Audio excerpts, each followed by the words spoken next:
अस्सलामुअलैकुम। आज हमने जो है ना बाकी क्वेश्चन एक्सरसाइज के वो थोड़े से करने हैं। तो ये एक्सरसाइज हमारी चैप्टर नंबर 2 की से जो एक्सरसाइज है उसकी क्वेश्चन नंबर 21 से स्टार्ट करते हैं। क्वेश्चन नंबर 1 है, show that for all n teachers, जितने भी इंटीजर्स होंगे स्मॉल एन जो कि एन से बिलोंग कर रहे हैं, ये नेचुरल नंबर्स में से हैं। यहाँ से -1 नहीं आ सकता है, यहाँ पे 0 नहीं आ सकता क्योंकि नेचुरल नंबर से बिलोंग कर रहे हैं। नेचुरल नंबर जो होती है उसके अंदर आपके पास 1 2 3 काउंटिंग वाले सारे नंबर चाहिए। ठीक है। अच्छा जी, अब जो क्वेश्चन दिया गया है वो ये है कि summation r is equal to 0 to n है और 1 over r plus 1 into n C r. ठीक है। अब ये इस तरह से इसको ओपन करना है। एन सी 0 है, plus 1/2 n C 1 plus 1/3 n C 2 plus 1 over 4 n C 3 plus 1 over n plus 1 into n C n is equal है, हमारे पास ये आएगा, ये इक्वल आएगा 1 ओवर n प्लस 1 के। और ये टोटल जो हमारे पास यहाँ पर देखिए किस तरह से इसको करेंगे, 1 over n plus 1 into 2 power n plus 1 minus 1।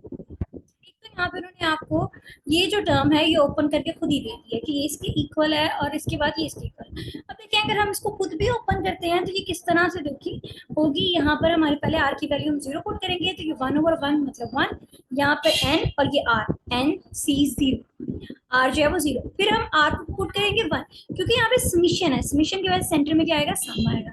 अब आर को जब 1 पुट करेंगे तो 1 प्लस 1 2 हो जाएगा। अब एन सी 1, फिर आपके पास एन को आप आर को 2 पुट करेंगे तो 2 प्लस 1 3 हो जाएगा, 1 ओवर 3 एन सी 2। इस तरह से यहाँ ये आपकी सारी कंस्ट्रक्शन हो जाएगी।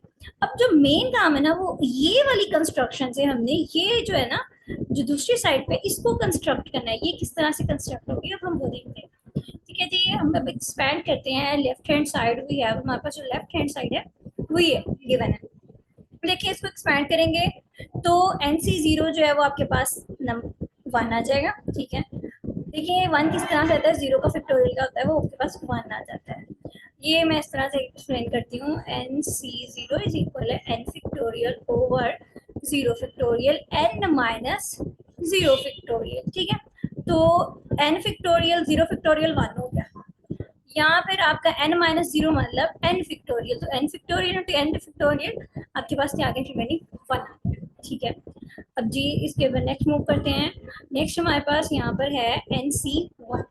एन सी 1 भी हम जब सॉल्व करेंगे तो वो n आ जाएगा। वो n किस तरह से आया वो निकाल देते हैं। देखिए ये आपके पास आएगा जी n factorial over 1 factorial n minus 1। अब देखिए ऊपर जो है आपके पास n है, नीचे आपके पास n माइनस 1 है, तो हम इसको किस तरह से सेटिंग कर देंगे, हम यहाँ पे कर लेंगे जी n into n minus 1 factorial over n minus 1 factorial. तो ये n-1 कैंसिल और आपके पास क्या बचेगा, simply n not n factorial. इस तरह से आपके पास यहाँ पे क्या आ गया, n आ गया। अब जो बाकी है देखें, अब NC2 है तो वहां पे सिंपली हमने फॉर्मूले को रख दिया। अब हम इसको बाद में ओपन करेंगे, इसको भी हमने ओपन करना है लेकिन हम इसको बाद में करेंगे। ये हमने लिखा। अब NC3 सेम इसी तरह से। अब लास्ट जो टर्म है वो हमारे पास 1 ओवर n प्लस 1 NCn। इसी तरह से, इस तरह से हमारी ये 0 हुई है ना, इसी तरह से जब NCn होगी तो वो आपके पास क्या आ जाएगा, वो आपके पास 1 आंसर आएगा। अब वो किस तरह से आएगा वो आप खुद लोग, आप लोग ट्राई करिएगा खुद। ठीक है। देखिए वो किस तरह से आएगा, चलो मैं कर देती हूँ। NCn इज इक्वल है n factorial over n factorial into n minus n factorial. तो n factorial over n factorial into ये आपके पास 0 टर्म आ गई है, 0 फैक्टोरियल, ये आपके पास दोनों टर्म जो ये कैंसिल हो जाएंगी यहाँ से जी। ये NC3 हमारे पास n फैक्टोरियल और ये सारी टर्म यहाँ से हमारे पास देखिए, इनको कैंसिल करने से 0 फैक्टोरियल करता है वो 1 होता है, यहाँ पे हमारे पास 1 आ जाएगा।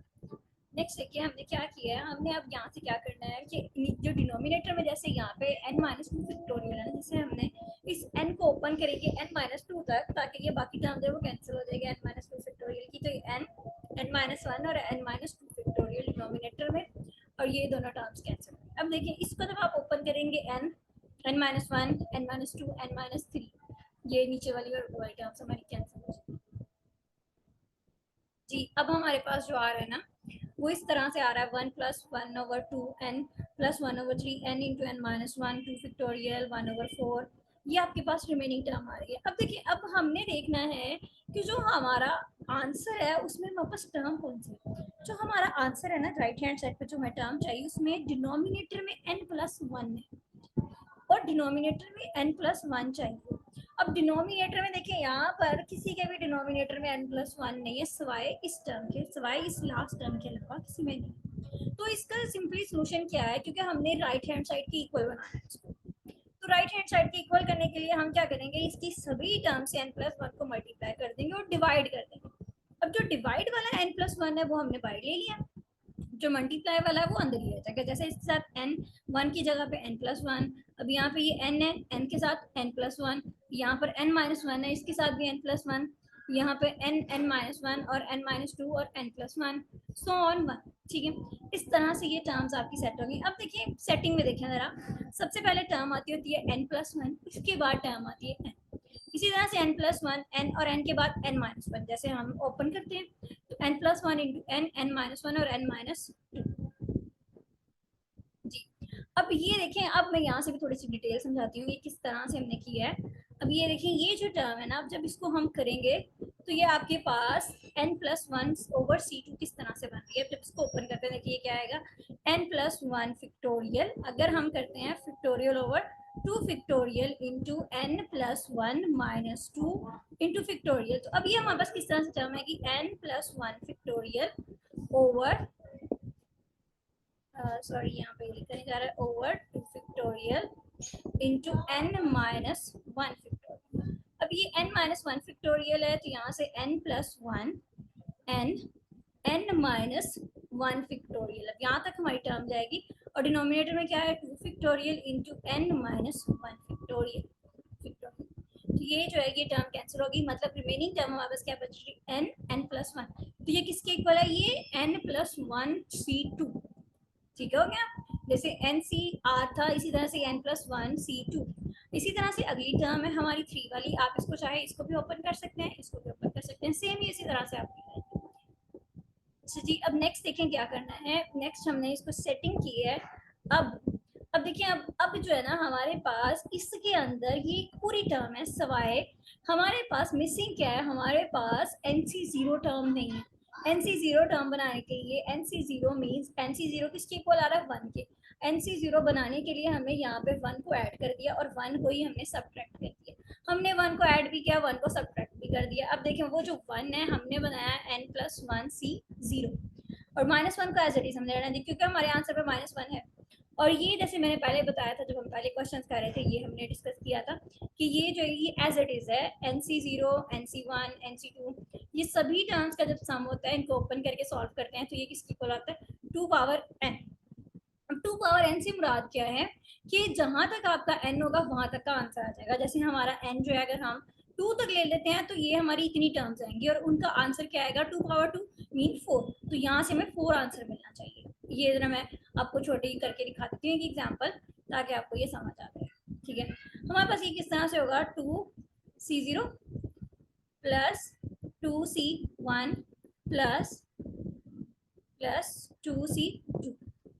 चीज को सॉल्व करते हैं तो हमारे पास जब NC0 आता है तो वो बाहर आ जाता है।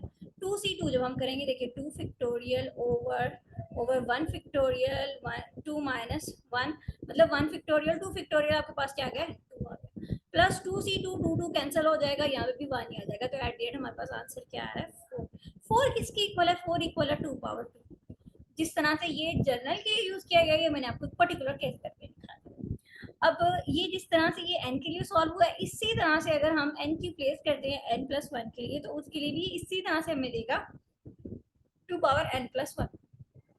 जैसे देखिए ना मैंने ये एग्जांपल 2 के लिए इस्तेमाल कर लिया, n को 2 रख के प्लेस करके मैंने ये सॉल्व कर लिया। इसी तरह से n+1 टर्म भी रखी जा सकती है, तो ये n+1 टर्म के लिए आपने इसको सॉल्व किया तो आपके पास क्या आ गया 2 पावर n+1 माइनस 1। चलिए जी, ये क्वेश्चन नंबर 21 मैंने बहुत डिटेल में एक्सप्लेन किया है। क्वेश्चन नंबर 22 जो सेम इसी तरह से है, इसको जरा हम थोड़ा सा एक्सप्लेन करेंगे, ज्यादा डीप नहीं जाएंगे क्योंकि बाकी आपको अंडरस्टैंडिंग अब हो गई है। क्वेश्चन नंबर 22 में summation r is equal to 0 to n-1। अब यहाँ पे देखिए पिछले में हमारे पास 1 पावर r थी और r+1 थी, अब यहाँ पे -1 पावर r है और NCR इज इक्वल है NC0 माइनस देखिए अब ये जो r है, r मीन हमारे पास यहाँ पे क्या है कि r अगर तो हमारे पास 0 है तो ये टर्म आपकी यहाँ पे पावर में क्या आ गया, 0 आ गया। किसी भी नंबर की पावर 0 इट मीन वो क्या हो जाएगा, वो 1 हो जाएगा। अब हमारे पास नेक्स्ट पावर क्या आ गई, 1 आ गई, मतलब -1 आ गया। अगर हमारे पास इवन नंबर आते जाएंगे तो पावर जो होगी वो हमारी हो जाएगी पॉजिटिव। हमारा ये जो पावर भी हमें हाथ से मिलेगा, सॉरी, वो हमारा पॉजिटिव हो जाएगा। मतलब कि -1 जब भी इवन नंबर होगा तो आपके पास पॉजिटिव, और जब भी ये ऑड नंबर होगा तो आपके पास as it is negative sign जो है वो बाहर आ जाएगा। ठीक है, जैसे अब यहाँ पर आपको पता चल रहा है यहाँ पर आर की पावर क्या है, 1 है, यहाँ पर आर पावर 2 है, यहाँ पर आर पावर 3 है, और यहाँ पर जनरल। अब एक तो ये इन्होंने आपको समीशन ओपन करके बता दिया। नेक्स्ट जो है आपको दूसरी टर्म जिसके इक्वल आपने प्रूव करना है वो ये, इसको भी सेम उसी तरह से एक्सपेंड करना है। Expand the left hand side, we have हमारे पास क्या आएगा, summation r is equal to 0 to n minus 1 power r। अभी इसको ओपन किया, इसको ओपन करने के बाद सेम जैसे पिछले में हमने किया है, इनको सॉल्व करते जाएंगे हम। इनको हमने सॉल्व करना स्टार्ट कर दिया। ये n factorial, n minus 2 factorial, n factorial, n minus 3 factorial, और ये n पावर n और n प्लस 1। इस तरह से ये देखिए n minus 2 factorial, n minus 2, n minus 3 factorial, n minus 3, ये जो है ये आपस में टर्म्स क्या हो जाएंगी, ये कैंसिल होना स्टार्ट हो जाएंगी। अब जो बाकी टर्म्स हैं देखिए वो इस तरह से आपकी सीक्वेंस वाइज अब इनको सेट करना स्टार्ट करें। जैसे अब देखिए ऊपर भी क्वेश्चन में वही है, आपको डिनोमिनेटर में जो राइट हैंड साइड है उसमें आपको चाहिए 1/n+1। तो 1/n+1 को हम कॉमन करने के लिए पहले क्या करेंगे, पहले उससे मल्टीप्लाई करेंगे, फिर उससे डिवाइड करेंगे। जो मल्टीप्लाई वाली टर्म है वो वही रह जाएगी, डिवाइड वाली टर्म जो है एज इट इज हमारी बाहर आ जाएगी। हमने डिवाइड वाली जो टर्म है उसको एज इट इज बाहर ले लिया। और यहाँ पर हमारे पास देखिए, क्योंकि यहाँ पर आपके पास -1 पावर n में n+1 डिनोमिनेटर में ऑलरेडी था, तो ये आपका नंबर उसी तरह से आ जाएगा। जी, अब ये आपकी सेटिंग हो गई है, सेट हो गया सारा इस तरह से। अब देखिए अब यहाँ पर हमारे पास जो फर्स्ट टर्म है वो मिसिंग है। अब फर्स्ट टर्म जो होगी देखिए, अब ये पॉजिटिव आंसर दे रहा है, ये नेगेटिव दे रहा है, ये पॉजिटिव नेगेटिव, मतलब पॉजिटिव से पहले यहाँ पे क्या आना है, नेगेटिव आना है। तो हमने 1 को ऐड भी करना है और सब्ट्रैक्ट भी करना है। यहाँ पर हमने 1 को सब्ट्रैक्ट कर दिया और यहाँ पे हमने 1 को क्या कर दिया, ऐड कर दिया। जी, अब इसको नेक्स्ट लेके चलते हैं। देखिए अब ये जो है यहाँ पर दो तरह से है, ये जो पिछली सीक्वेंस थी उससे बिल्कुल डिफरेंट है, इंटायरली चेंज है। पहले जैसे हमने 2 पावर n ले लिया था, ये वो चीज नहीं है। उसमें क्या था, उसमें सभी प्लस में टर्म्स थी, लेकिन इसमें प्लस माइनस दोनों तरह की टर्म्स हमारे पास है। Note sum of the even, अब इसके बारे में नोट क्या है कि आपके पास जो इवन बायनोमियल कोएफिशिएंट होते हैं इज इक्वल होता है sum of the odd coefficient. Binomial coefficient मतलब कि पॉज आपके इवन एक साइड पे कर ले और ऑड एक साइड पे कर ले, तो ये दोनों आपस में इक्वल आ जाते हैं। आप n कोई भी ले सकते हैं। ये जो है ना, ये आपने एग्जांपल के तौर पर इसको सॉल्व करके देख लेना एक दफा। या लाइक आप n को 4 रख लें और आप ऑड नंबर अलग करें और इवन नंबर्स के कोएफिशिएंट अलग करें, उनको सॉल्व करें तो वो एक दूसरे के इक्वल आंसर देंगे। अब ये देखिए अगर इनको हम कंबाइन करेंगे, देखते तो ये दोनों इक्वल है। जैसे हमारा 3 इज इक्वल है 3 के, तो 3 माइनस 3 हमें क्या आंसर देगा, 0 देगा। इसी तरह से यहाँ पे हमें 0 आंसर देगा। अब जब हम इसकी जगह पे 0 पुट करेंगे, एंड पे हमारे पास क्या टर्म है, +1 है। ये एंडिंग में हमारे पास +1 आ रहा है, तो ये जो +1 है ये साथ में ऐड हो जाएगा और ये आपके पास क्या आ जाएगा जी, 1/n+1। तो hence we have summation r power is equal है -1, और ये सारी टर्म आपके पास वैसे की वैसे आ जाएगी।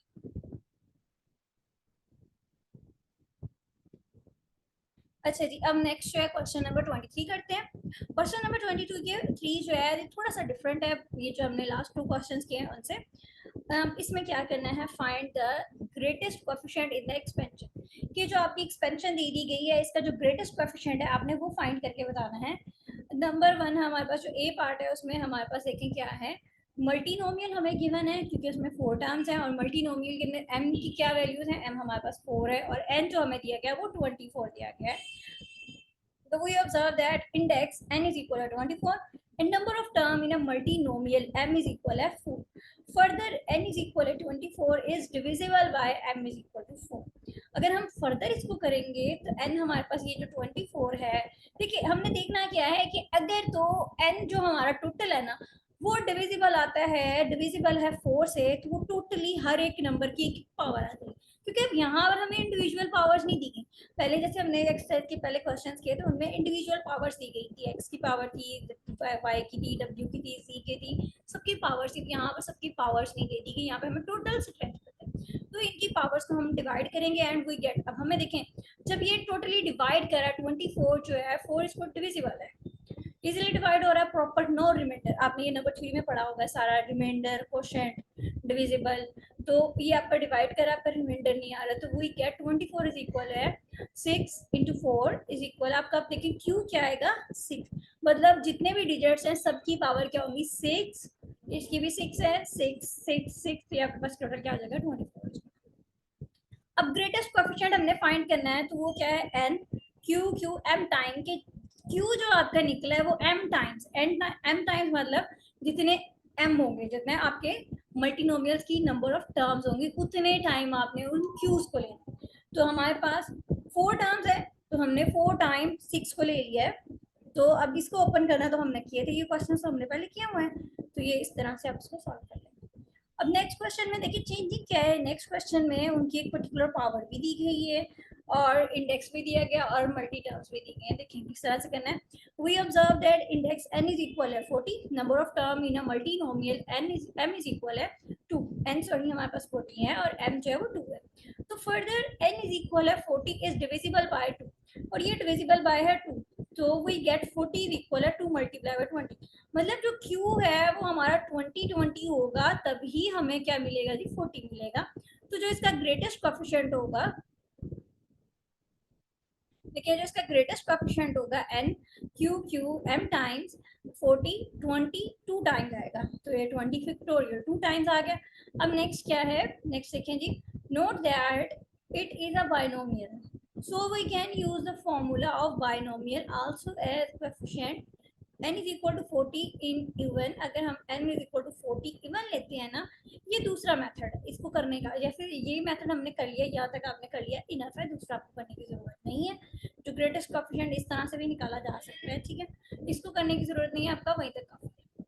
अब आते हैं जी सी पे, पार्ट पे। तो सी पे हम देखें, वी ऑब्जर्व दैट n जो आपके पास गिवन है वो 31 है और मल्टीनोमियल की जो टर्म है वो 2 है। फर्दर n इज इक्वल है 31, जो 31 नंबर है वो डिविजिबल बाय नहीं है 2 से, मींस के 31 प्लस 2 गिव्स। अब आपको ये जो है ये डिवाइड नहीं कर रहा है, तो ये 2 टाइम आप 15 से मल्टीप्लाई करेंगे प्लस 1 रिमाइंडर टर्म, तो Q जो आपका आएगा वो 15 होगा और रिमाइंडर टर्म आपके पास क्या आ जाएगी जी R। अब एक तो केस जो हमने ऊपर पढ़ लिया है कि जिसमें हमारा फुल डिविजिबल है, अब हम केस पढ़ेंगे जिसमें वो डिविजिबल बाय नहीं होगा और कोई ना कोई रिमाइंडर की टर्म आएगी, तो उसको सॉल्व किस तरह से करना है, उसको आपने सॉल्व करना है। देखिए Q जो है वो कितने टाइम्स होगा, वो m माइनस आर टाइम, जैसे कि m हमारे पास 2 है तो 2 माइनस 1 मतलब 1 टाइम आएगा, और जो उसका रिमाइंडर है उसको जब हम देखें Q plus one into R times, ये जो जितना रिमाइंडर है, जैसे ये 2 है तो ये 2 टाइम्स, और अगर 3 है तो ये 3 टाइम्स। अब वो 3 टाइम्स से मुराद क्या है वो मैं बताती हूँ। आर हमारा 1 टाइम है तो ये 2 माइनस 1 टाइम्स, 15 1 टाइम आ गया और 16 1 टाइम। अगर हमारे पास यहाँ पर 2 होता तो यहाँ पर हमने दोबारा से 16 फैक्टोरियल, लेकिन इस तरह से नहीं है, हमारा जो आर है वो यहाँ पर 1 टाइम्स, तो ये हमारे पास सिंपली इसको हमारे पास क्या होगा जी, ये 1 टाइम्स आ जाएगा। इसमें भी यहाँ तक आपका आंसर आ गया। अब नेक्स्ट देखते हैं इसमें क्या दिया गया, आपको वही फॉर्मूला दिया गया जनरल, कि ये जो यहाँ पर जब ऑड आ जाता है तो ग्रेटेस्ट कोएफिशिएंट कैसे निकालना है, एन सी एन माइनस 1/2 और एन सी एन प्लस 1/2। ये फॉर्मूला मतलब 2 टर्म्स इस तरह से हम निकालेंगे और ये इस तरह से दोनों केसेस में से आपके पास सेम आंसर आएगा। और लास्ट क्वेश्चन है, लास्ट क्वेश्चन जो है क्वेश्चन नंबर सी से काफ़ी रेलिवेंट है, इसमें भी आपके पास रिमाइंडर आएगा। देखें वी ऑब्जर्व दैट अब यहाँ पर आपके पास 20 है और आपके पास टर्म्स कितनी है 3 है, तो आपको यहाँ से पता चल रहा है कि 3 जो है वो प्रॉपरली डिवाइड नहीं कर रहा है 20 को, मतलब 20 इज नॉट डिविजिबल बाय 3, तो 20 जो है वो डिवाइड नहीं कर रहा है 3 से। अगर हम करते हैं तो किस तरह से होगा, 3 multiply by 6 plus 2 which is, जो Q है आपके पास वो 6 आएगा, रिमाइंडर R इज इक्वल है 2, मतलब हमारे पास जो रिमाइंडर है वो R आएगा। सेम वही फॉर्मूला जो हमने C में इम्प्लीमेंट किया है, किस तरह से है। अब यहाँ पे देखें ये 3 आपके पास जो है वो मल्टीनोमियल्स हैं और रिमाइंडर हमारे पास 2 है, तो ये 6 जो है 6 फैक्टोरियल 3 माइनस 1 टाइम्स और 6 plus 1 factorial R times. R हमारे पास क्या है, R हमारे पास 2 टाइम्स, मतलब कि यहाँ पर देखिए आपके पास क्या आएगा जी, 6 फैक्टोरियल 1 टाइम और 7 factorial 2 time, it mean 7 factorial का स्केयर। ठीक है क्लास, यहाँ तक आज के लिए काफ़ी है स्टूडेंट्स। नेक्स्ट इंशाल्लाह जो है 3 क्वेश्चन वो हम नेक्स्ट लेक्चर में करेंगे। अल्लाह हाफिज़।